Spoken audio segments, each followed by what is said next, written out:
오늘도 함께 은혜 받읍시다. 아멘.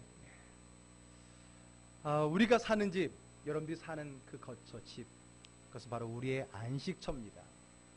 세상의 무거운 짐을 다 벗어버리고요, 편히 쉴 수 있는 곳, 그게 바로 우리의 집이 아니겠습니까? 거기에서는요, 우리의 체면이나 우리 가면을 다 벗어던집니다. 긴장도 풀고요, 마음 편하게 행동할 수 있는 곳입니다. 남편들이 꼭 조여맸던 그 넥타이도 풀어지고 편안한 옷차림에 누워 쉴 수 있는 곳이고요. 그리고 우리 아내들이 화장 지운 민 얼굴에 몸빼 바지 입고 편안하게 커피 마실 수 있는 곳입니다. 우리 아이들도요, 이어폰 꽂고 음악을 들으면서 자기 침대에 누워서 여러 가지 많은 상상을 할 수 있는 곳, 이곳이 바로 우리가 거하는 우리의 집인 것입니다. 그래서 이렇게 집은 세상에서의 긴장의 끈을 풀고 편히 쉴 수 있는 안식처이죠. 그래서 사람들이 생활하다가 힘들고 어려우면 그때 하는 말이 빨리 집에 가서 쉬어야 되겠다, 그런 마음이 들잖아요. 지친 몸을 씌울 수 있는 그러한 우리의 집, 바로 그게 우리의 안식처입니다. 그런데 그것은 단순한 공간만이 아닙니다. 우리의 집은 공간으로서만이 아니라 그곳에 함께하는 가족 공동체도 우리의 집인 거지요. 어렸을 때는요, 부모님이 집입니다. 그래서 여러분 학교 갔다 오면요, 제일 먼저 엄마 하고 부르는 거예요. 그래서 엄마가 맞아주면요, 그 집에 온 보람과 그 기쁨이 있어요. 엄마가 없으면 왠지 허전한 그런 마음도 있는 거죠. 저희 집 딸은요, 꼭 학교 끝나면 꼭 전화합니다. 엄마한테. 엄마 안 받으면 꼭 아빠한테 전화합니다. 매일. 그래서 집에 있냐고 물어봐요. 있다 그러면요, 무슨 로또 맞은 사람처럼 예 막 그러더라고요. 얼마나 좋아하고 오는지. 없다 그러면 약간 실망하는 듯한 그 음성을 듣게 됩니다. 아이들에게 있어서의 집은 공간만이 아니라 그곳에 나를 사랑해주는 따뜻한 품이 있는 그 부모님이 바로 집인 거지요. 자녀들만 그렇습니까? 우리 부부들도 그래요. 부모님들 그래요. 남편들도 아내가 집입니다. 그래서 아내를 가리켜 집사람이라고 그랬잖아요. 또 서로 마찬가지고요. 또 아이들, 자녀들이 집일 수 있는 거지요.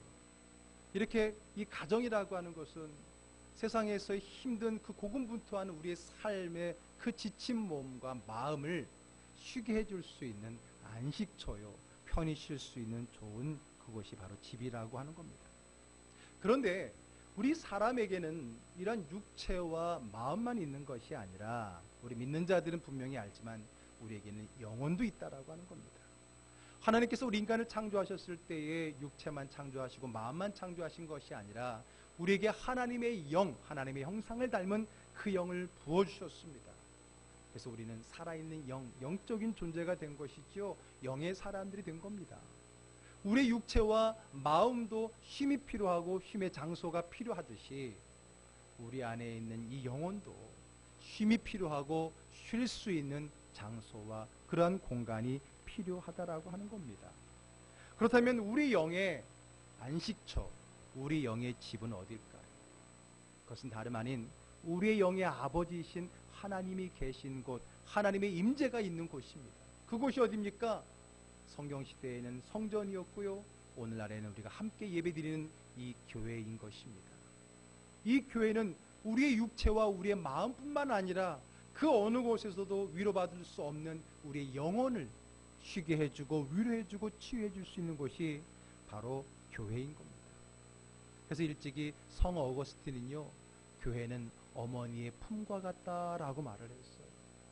교회는 우리의 영혼의 어머니의 품과 같은 그러한 따스함과 그러한 평안함과 위로가 있는 곳이라고 하는 거죠. 그래서 우리는 이 교회에서 우리의 지친 몸과 마음뿐만 아니라 영혼의 안식도 누릴 수 있게 되는 겁니다. 그래서 예수님께서 이렇게 말씀하셨어요.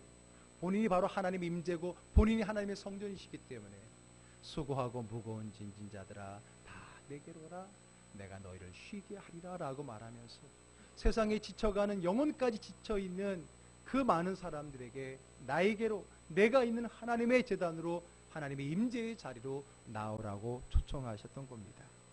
바로 그 주님이 계신 곳, 그 주님의 품이 있는 곳이 바로 교회인 겁니다.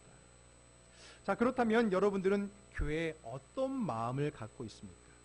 그리고 어떤 마음을 가지고 교회에 찾아오고 있습니까? 오늘 함께 읽었던 시편 84편은요, 우리에게 교회가 어떤 곳인지, 그리고 교회에 대한 우리의 마음가짐은 어떠해야 되는지를 우리에게 들려주고 있습니다. 자, 1절의 말씀 한번 같이 읽어볼까요? 만군의 여호와여, 주의 장막이 어찌 그리 사랑스러운지요. 아멘. 주의 장막, 뭐예요? 주님이 계신 집이라고 하는 거죠. 아니, 여러분, 우리가 알듯이 배웠듯이 하나님은요, 어디에 국한되어 있는 것이 아니라 온 우주에 충만하신 분이라고 배웠습니다. 맞습니다. 주님은 여기만이 아니라 바깥에, 집에도 어디든지 우리 주님은 계십니다. 그래서 우리 어르신들은 무소부재하다, 안 계신 곳이 없다라고 이야기를 했었습니다. 그런데 오늘 성경은 특별히 주의 장막이라고 했기 때문에 특별히 하나님의 특별한 임재가 있는 공간을 제한적으로 이야기한 겁니다. 그러면 그 주의 장막이 어디겠습니까? 바로 하나님의 임재가 있고 하나님과의 만남의 장소라고 하는 성전을 이야기하고 있는 거죠. 그래서 오늘은 바로 그 성전을 사모하는 마음, 그 성전을 기대하는 마음, 또 성전을 향해 가는 그 시인의 마음을 담아서 기록되어진 하나님의 말씀입니다. 뒤에 나오는 여호와의 궁정이라는 표현도 성전, 즉 교회의 또 다른 표현인 거지요. 그런데 오늘 말씀 보니까 주의 장막이 어찌 그리 사랑스러운지. 여러분, 어느 공간에 대해서 그런 사랑한 마음을 가져본 적이 있습니까? 주의 성전이, 주의 장막이 어찌 그리 사랑스러운지. 사람도 아니고 하나님도 아니고 주의 장막이 어찌 그리 사랑스러운지요 라고 말하고 있는 겁니다. 왜 그 장소가 사랑스러울 수 있습니까? 그것은 그 장소에 있는 그 누군가 때문이지. 바로 그 성전에 계신 그 하나님 때문에 그 성전까지도 사랑스럽다는 오늘 시인의 표현이 우리의 믿음의 표현인 것입니다.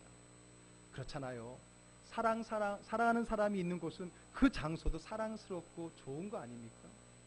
우리 한국 속담에 아내가 예쁘면 처갓집 말뚝에다가도 절을 한다 그랬어요. 예뻐 보이는 거죠. 예쁘다고 하는 것은 단순한 미모만 얘기하는 게 아니라 사랑스러운 거죠. 누군가가 사랑스러우면은 그와 관계된 모든 것, 하다못해 그 집의 말뚝도 예쁘다는 거예요. 그렇죠? 오늘 성전이 아름답고 사랑스러울 수 있는 것은 그 성전에 바로 내가 사랑하는, 나를 사랑하시는 하나님이 계시기 때문입니다. 오늘 시인이 바로 그것을 노래하고 있었던 것입니다. 사랑하는 사람이 있기에 그도 또 사랑스럽습니다. 그러므로 하나님에 대한 사랑의 크기는 그분이 계신 곳의 사랑의 크기로 이어지게 되는 겁니다. 하나님에 대한 사랑의 크기는 그분이 임재의 자리인 하나님의 교회에 대한 사랑과도 연결이 된다라고 하는 거예요. 여러분, 이렇게 고백해 본 적이 있나요? 즐거운 교회가 어찌 그리 사랑스러운지. 여러분, 그렇게 고백해 보고 그런 마음이 든 적이 있습니까? 그렇다면 여러분은 하나님을 사랑한 자예요. 하나님을 사랑하기에 그가 계신 그곳을 사랑할 수 있기 때문이라고 하는 겁니다. 하나님을 사랑하는 것, 그것은 나의 믿음의 크기와 연결되어지는 겁니다. 내가 하나님과의 관계, 즉 믿음의 크기가 크면 클수록 교회가 사랑스러운 거예요. 그곳에 있는 성도들이 사랑스러운 거예요. 교회 가기가 기다려지는 겁니다. 모든 것이 다 아름다운 겁니다. 여러분, 지난날에 여러분들 믿음을 돌아보세요. 가장 교회가 아름답게 느껴졌고 성도들이 아름답게 느껴질 때가 언제였을까요? 내가 믿음이 제일 뜨거웠을 때, 내가 하나님과 믿음으로 가까웠을 때는요, 그때 이 하나님의 교회가 가장 아름다운 교회로 이미지로 남아있는 것이고요, 그때 있었던 목사님이 가장 은혜스러운 목사님으로 남아있는 것이고요, 그때 있었던 함께 신앙생활했던 그 믿음의 교우들이 가장 좋은 신앙인들로 보이는 겁니다. 결국은 하나님과의 관계는 하나님과 관계되어진 교회와 성도와의 관계로 이어지게 되는 것입니다. 제가 학창시절에 은혜 받고 다니던 교회는요, 서울 이태원의 큰 도로에 바로 옆에 있는 언덕 위에 있는 교회였어요. 언덕이다 보니까 거기다 축대를 쌓아놓고 교회를 세웠거든요. 그래서 큰 길가 거기에 내려서 이제 교회까지 올라가려면 계단이 있는데, 제가 얼추 지금 상상해 보니까 한 100개 정도 된 것 같아요. 거기를 올라가야, 100개 정도를 올라가야 본당으로 들어갈 수 있었습니다. 그런데 여러분, 믿음이 크고 막 그때 은혜 받고 그럴 때는요, 그 100개의 계단이 100개처럼 느껴지지 않았습니다. 한 걸음에 올라가서 찬양하고 기도하고 예배드렸어요. 근데 언제 그 계단이 힘겹게 느껴질까요? 교회 가기 싫을 때. 교회 가기 싫을 때는 언제예요? 내 믿음의 위기가 올 때, 내 믿음의 문제가 생길 때는요, 그 계단이 많아 보이는 거예요. 아마 10개라도 마음이 그러면은 힘들 거예요. 그러나 저는 그때 기쁘게 믿음 생활을 하던 터이라 그 100개 계단이 아주 어렵지 않게 쉽게 많이 오고 갔던 것을 저는 기억합니다. 그 은혜를 받고 교회를 다닐 때 하나도 힘들지 않았던, 거기 올라가서 무릎 꿇고 기도했던 그 기도실, 마룻바닥이 지금도 머릿속에 떠오르고요.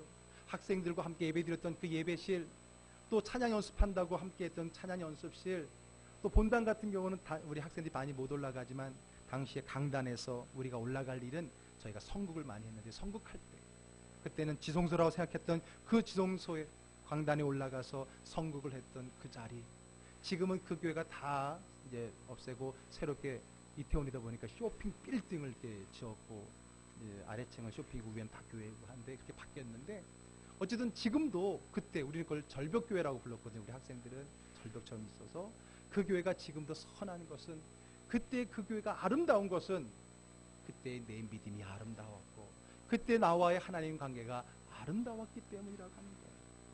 여러분들도 뒤를 돌아봤을 때 내가 겪어왔던 많은 신앙의 삶 속에서 가장 교회가 아름답게 느꼈던 추억, 그때 목사님이 가장 은혜롭게 느꼈던 추억이 있다면 바로 그때가 여러분들의 믿음이 가장 하나님과 가깝고 컸을 거라고 하는 겁니다.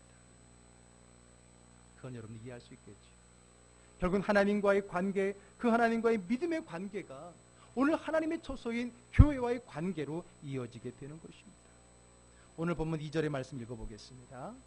내 영혼이 여호와의 궁정을 사모하여 쇠약하며 내 마음과 육체가 살아계신 하나님께 부르짖나이다. 아니, 얼마나 하나님의 전을 사모했으면 하나님의 궁정을 사모하여 어떻게 됐다고요? 쇠약했다는 거예요. 하나님의 상전을 사모하다가 병들었다는 거예요. 우리는 이것을 무슨 병이라고 말해요? 상사병이라고 그러는 거예요.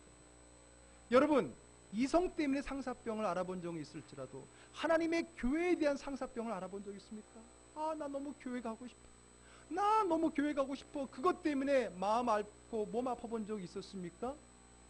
없었다면 여러분, 아직 하나님과의 깊은 영적인 관계를 아직은 누려보지 못했다라고 감히 말씀드릴 수 있습니다.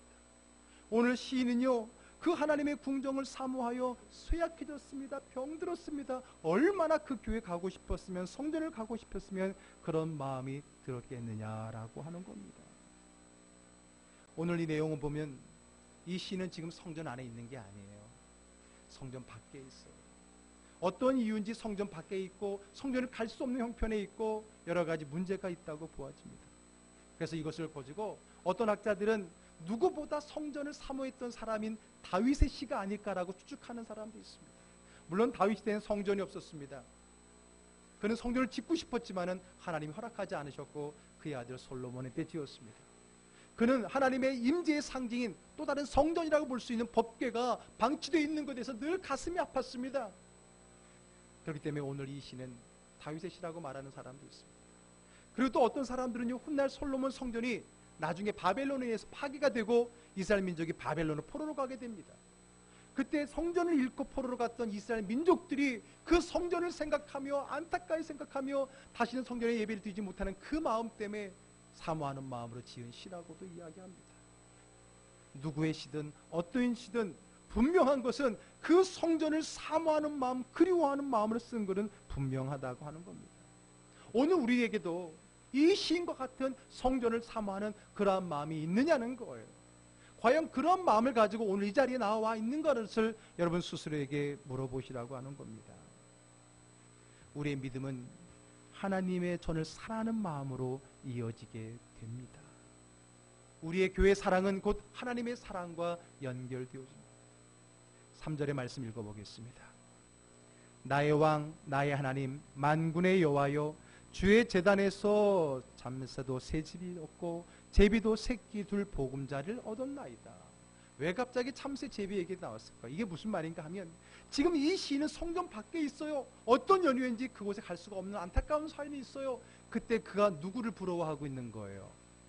성전에 집 짓고 사는 참새와 제비를 부러워하고 있는 거예요. 누구의 비유가 아니라 그곳에 있는 그 미물들을 오히려 너희들은 좋겠다.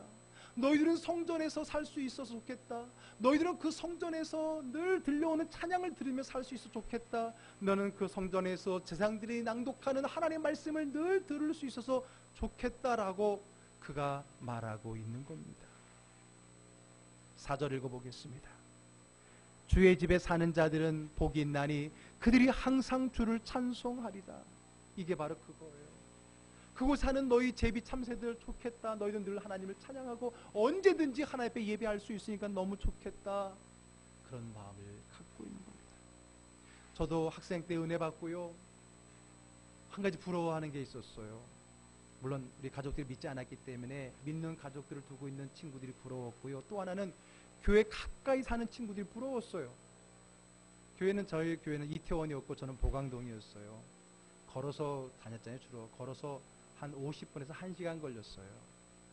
그러니까 그럼에도 자주 왔다 갔다 했지만 그래도 더 자주 왔다 갔지 못한 게 서운하니까 가까이 있는 친구들이 부러웠어요. 너희들은 좋겠다. 언제든지 마음만 먹으면은 바로 교회 가서 기도하고 올 수 있고 찬양하고 올 수 있으니까 너무 좋겠다. 이렇게 부러워했어요. 아니 더 나아가서요, 그 교회 안에 사는 목사님 가정, 사찰 집사님 가정까지 부럽더라고요. 나중에 목사님은 이제 사택을 밖으로 나가서 사찰 집사님 살고 계셨는데 사찰 집사님 부럽더라고요. 늘 교회에서 사시니까 얼마나 좋을까. 결국은 저도 이제 목사가 돼서 교회에서 살게 됐는데 그런 부러움이 언제 생겼겠어요?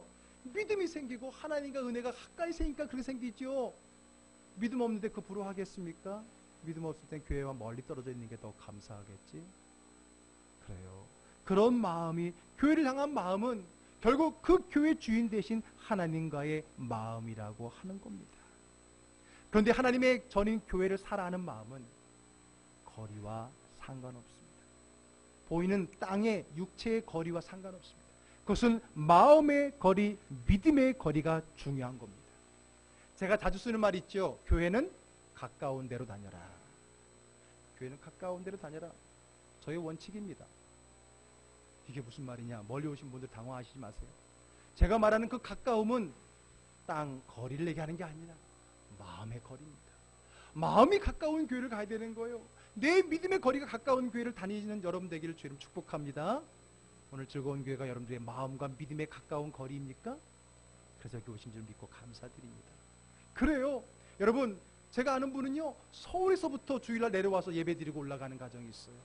얼마 전에 만났던 우리 같은 입양 가족이, 그분은요, 여기 안산인가 수원에 사시는데 온 가족이 주일 아침 일찍 일어나가고, 토요일부터 온다 그랬나?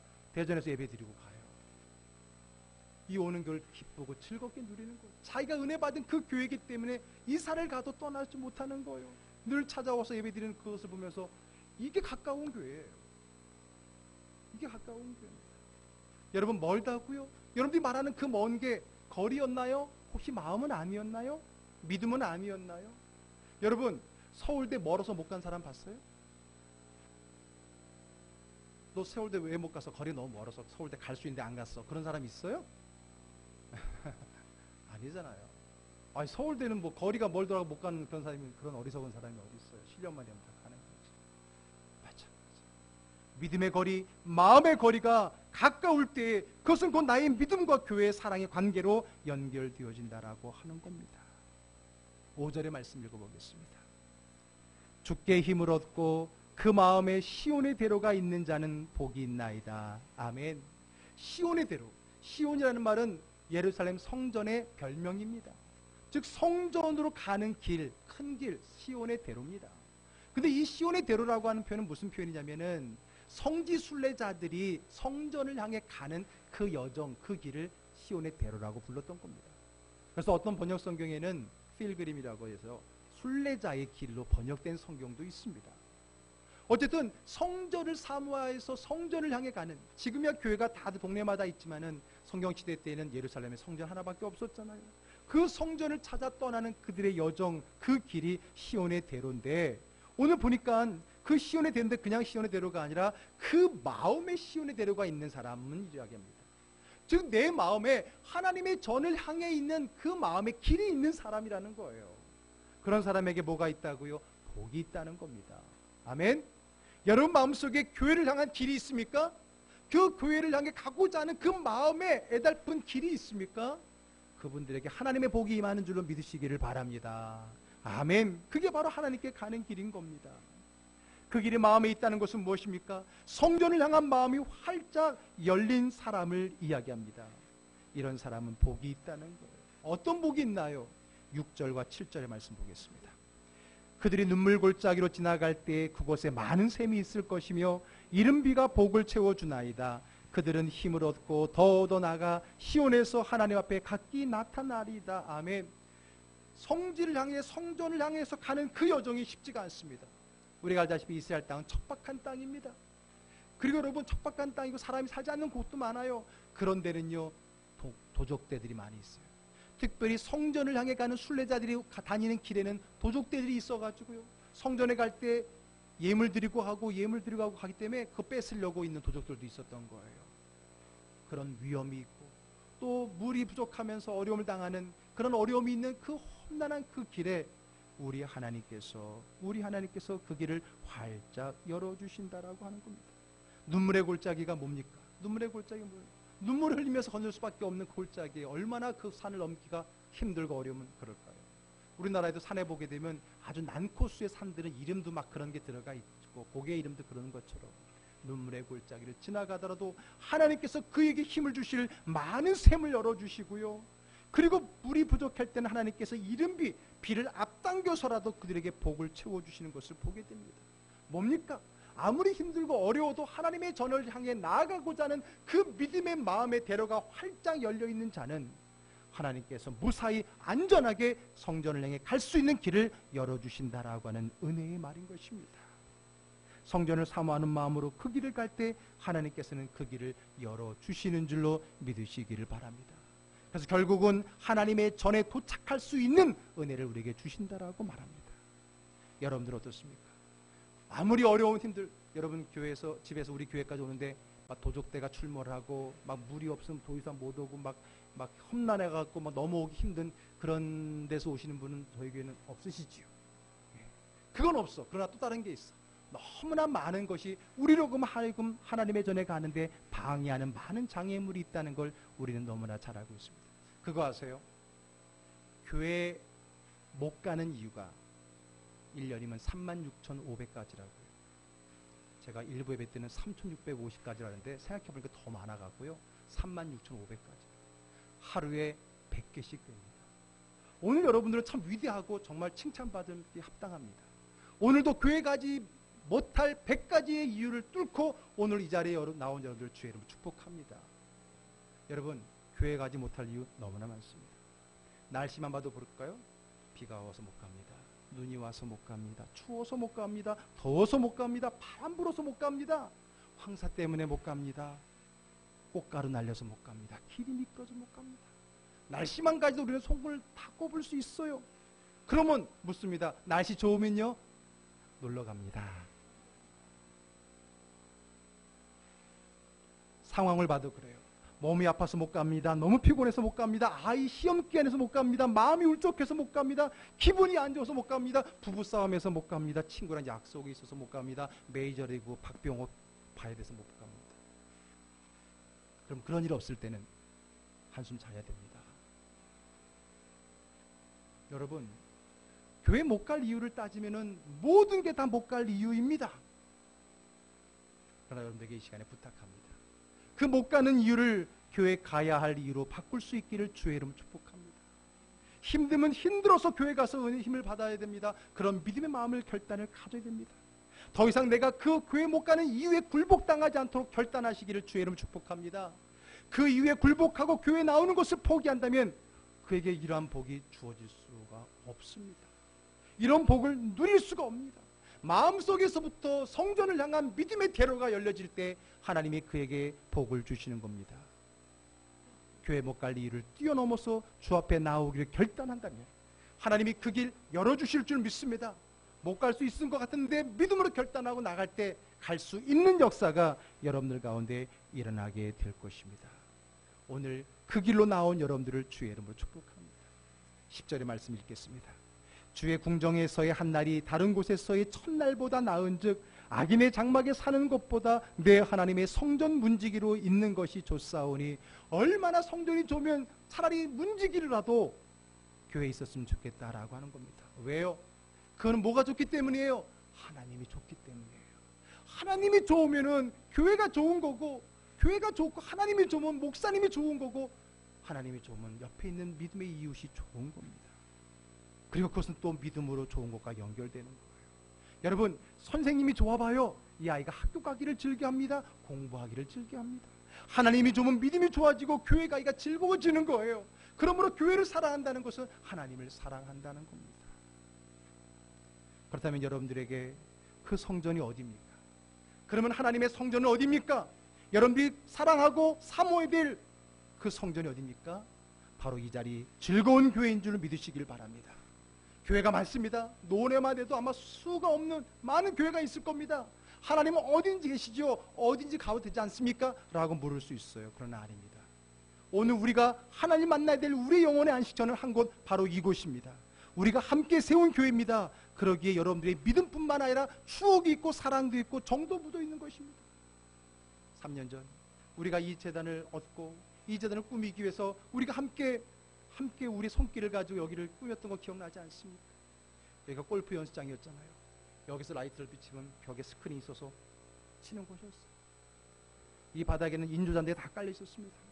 돈을 아끼기 위해서 우리가 다 손으로 그것을 긁어내고 물을 뿌려야 되는데 물 많이 뿌리면 밑에서 새면 또 난리 날까봐 조금씩 뿌려가면서 여기 있는 인조잔디를 우리 박대희 집사님과 함께 우리가 얼마나 많이 청소하고 이걸 다 꾸며냈습니까? 다 우리의 사랑과 정성과 우리의 애착, 정이, 추억이 있는 그러한 재단인 것입니다. 그게 바로 내 안식처, 내 사랑의 하나님의 자리라고 하는 겁니다. 하나님은 어디든지 계셔, 어느 곳에든지 맞습니다. 어느 곳이든 어느 교회든 가면 되지 않을까요? 아닙니다.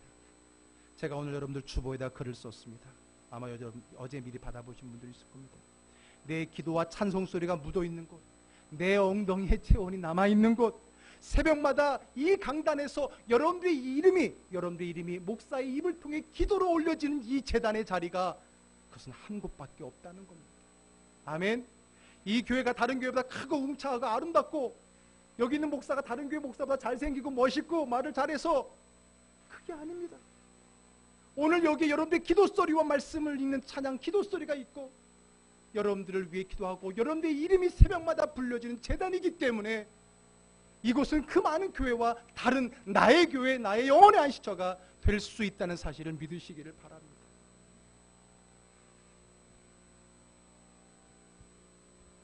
그런데 요즘은 너무나도 내 교회에 대한 인식이 너무 없어졌습니다. 교회가 많기 때문입니다. 그러나 아무리 주변에 집이 많아도 내 집은 하나잖아요. 아무리 집들이 많더라도 내가 밤늦게 들어갈 곳은 한 집이잖아요. 아무 집이나 들어갑니까? 아닙니다. 늦으면 걱정하고 늦게까지 잠 안 자고 기다려주는 있는 곳은 한 집밖에 없잖아요. 아무리 저 옆에 있는 집이 더 크고 멋있고 많은 좋은 사람이 모여 있어도 그 사람들은 나를 기다리지 않습니다. 그 사람은 내가 오지 않는다고 걱정해 주지 않습니다. 그 집은 내 집이 아니기 때문입니다. 그 집에 하나님이 계시지 않아서가 아니라 그 집이 내 집이 아니기 때문인 것입니다. 여러분들은 지금 예배를 드리고 있는 이 즐거운 교회가 과연 여러분의 집입니까?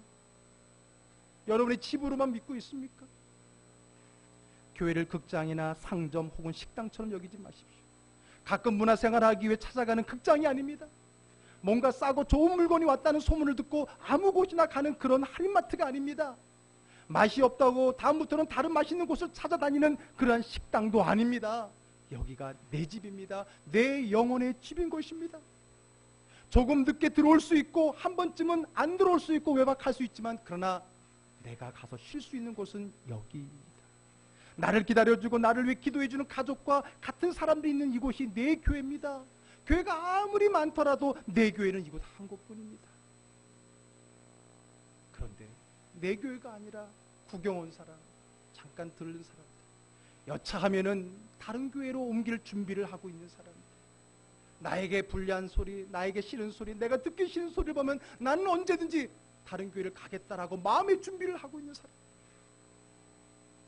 그러니 오늘날 목회자들도 그런 마음 혹여나 다른 곳을 향하지 않을까, 조심조심 해야 될 말도 하지 못하는 거예요. 여러분, 부모가 야단친다 차단질 때 이 아이 야단치면 다음부터 내 아들 안 하고 옆집 아들 되면 어떡하지? 그러고 야단 못 치는 부모가 없잖아요. 내가 혼을 났어도, 내가 아픔을 받았어도 여기는 내가 있어야 될 내 집, 나를 왜 기도하는 집이라고 하는 겁니다. 그런데 오늘날 너무나 많은 성도들이 내 교회, 내 안식처에 대한 마음을 갖고 있지 못하다는 겁니다. 소중한 것은 늘 가까이, 내가 다니는 내 교회의 소중함을 우리가 깨달을 때에 그것이 내 믿음과 연결되고 하나님과 연결되는 줄을 믿으시기를 바랍니다. 이 교회를 소중히 여기십시오. 사랑하고 더 사랑하기를 주의 이름 축복합니다. 오늘 시인처럼 사랑하고 사모하여서 상사병이 걸릴 정도가 되시길 바랍니다. 그리고 내가 다니는 섬기는 교회를 귀하게 여기십시오. 귀하게 여겨야 됩니다. 내가 가깝다고 해서 쉽게 생각하면 안 됩니다. 가까이 있는 것이 소중한 것입니다. 멀리 있는 것에 대한 환상을 깨시길 바랍니다. 아무리 탕칸방에 쓰러져가는 집이라도 내 집이 궁전입니다. 이 교회를 사랑할 이유를 찾으십시오. 어떻게 이 교회를 사랑할 것인지를 늘 생각하십시오. 아니, 사랑한다면 어떻게 사랑할 수 있는지 스스로 찾고 알게 될 것입니다. 교회에 더 많이 여러분들의 기도의 소리를 남기십시오. 기도에 더 많이 여러분들의 사랑의 흔적을 남기십시오. 오늘 제가 여러분들에게 교회 비품 헌납을 오늘에 맞춰서 냈습니다.